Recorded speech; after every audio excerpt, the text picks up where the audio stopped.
Mr. Speaker, in contributing to this debate, I'm reminded by my grandmother's proverb to my friends opposite the aisle that when you are pounding fufu for a blind person, the best way to assure the blind person you are not eating the fufu is to be whistling. I'm sure they want us to whistle.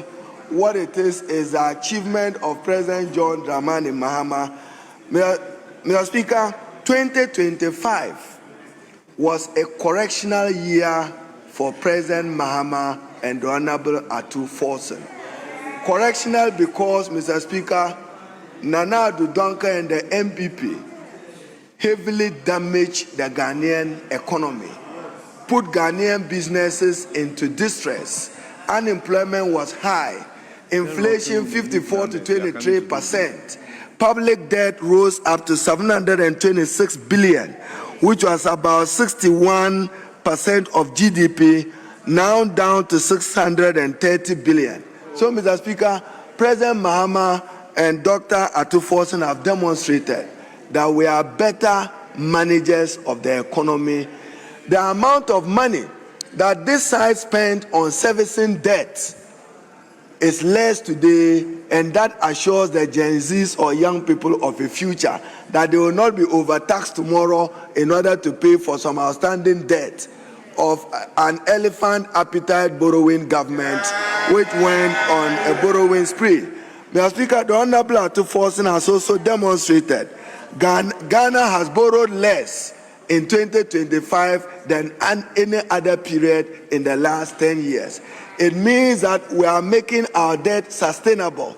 And Mr. Speaker, as he rightly announced, Ghana will exit the IMF in June. They were those who said they didn't even believe in the IMF, yet they ended up with a calabash in the IMF, begging for them to come and discipline them in the management of the economy. But Mr. Speaker, in contributing to this budget, I'd like to speak to just 4 themes. One on my sector, education. Mr. Speaker, sufficient allocation have been made to the Ministry of Education to deal with education infrastructure expansion.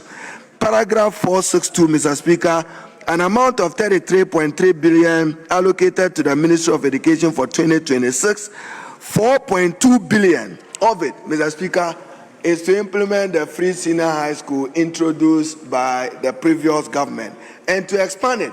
Mr. Speaker, what they failed to do between 2018 and 2024 was expanding infrastructure to accommodate the increases in numbers in those free senior high schools. That President Mahama will fix, and he will fix it with the conversion of at least 30 Category C schools to B and 10 Category B schools to A, and expand the infrastructure in a number of Category A schools across the country. We will be guided by equity in the determination of those initiatives. Mr. Speaker, this year 537 million have been allocated for no fee stress policy. Mr. Speaker, the most impactful initiative of President Mahama, reaching out to young people who otherwise could have not had the opportunity to taste higher education because of poverty or the inability of their parents to do so. And Mr. Speaker, even members of parliament must be those who first should commend the president, because this 537 million would have come back to members of parliament paying those fees on behalf of those first-year students who are unable to do it. President Mahama is absorbing it with 537 million. Significant number of tertiary students benefited from it, including persons with disability, who for the first time have been given 25 million for free tertiary education. Mr. Speaker, a while ago, a colleague of mine debated on sanitary pads, but what he failed to appreciate is that there is evidence even from the World Bank, increased absenteeism of girls without access to sanitary pads are more likely to miss school, leading to learning gaps and reduced classroom participation. You can refer to SOMA 2015. Lower academic performance of those girls, World Bank 2021, and then reduced confidence. Mr. Speaker, on this floor, I heard many of them argue that why is the president allocating 290 million for sanitary pads and 100 million for jobs? if those young girls don't get educated, they would not even be qualified for those jobs we are talking about. So, Mr. Speaker, this intervention is to assure them of consistency, to remain in the classroom. A while ago, Mr. Speaker, a colleague of mine arguing on sanitary pass chose to do chop-bar arithmetics. He just took the number of 6.6 million first batch of sanitary pass supplied and came to the conclusion that government was procuring sanitary pass as 45 Ghana cedis. Mr. Speaker, that is palpable falsehood. The total number of sanitary pass being procured by government is 12,208 at 292 million. Not for him to just take 6.6 million and divide it by 292 million and come to the conclusion that one of it is costing 45. Mr. Speaker, into this year, under President Mohammed's reset, we will expand access to higher education. Damangu, the President has dedicated his award of Chinese support of $27.31 million for a science technology university to begin in Damangu. A number of technical universities, one in Dambai and a science and technology university in Jasikan and Damangu will take off this year. Mr. Speaker, the Ghana Education Trust Fund has an allocation of 9.9 billion. Out of it, some 360 million will go into the completion of the Kwame Nkrumah University of Science and Technology Teaching Hospital, so that the university will have a functional, operational hospital to support the teaching of medicine. That will be done in the course of this year. Mr. Speaker, then they argue that they were superior managers of the economy. We're here when you came, debt exchange.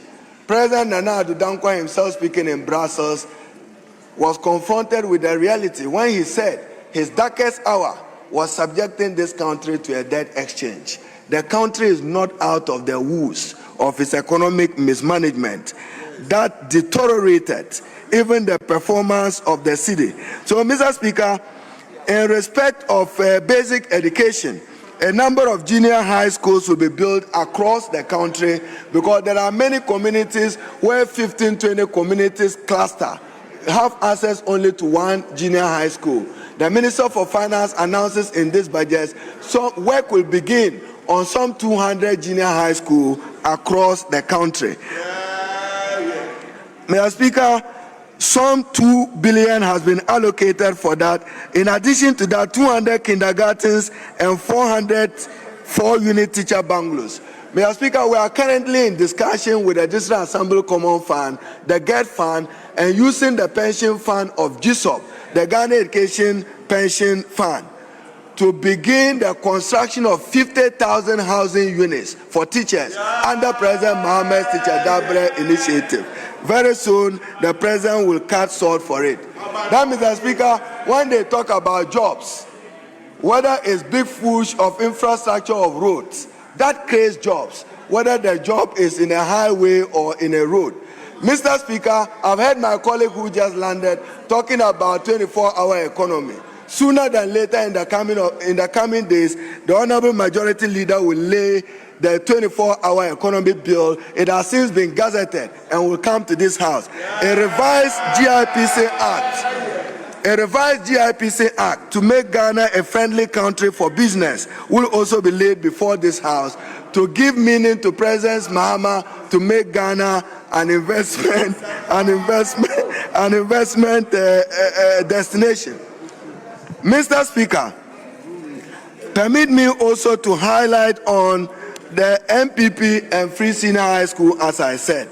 Currently, Mr. Speaker, government will spend 4.2 billion on the feeding for Free Senior High School.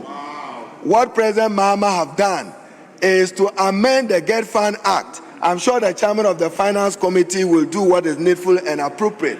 Under the amendment of the GET Fund, 3 interventions of President Mahama. 1, we are guaranteeing dedicated funding for Free Senior High School. We are further guaranteeing dedicated funding for free tertiary education for all persons with disability.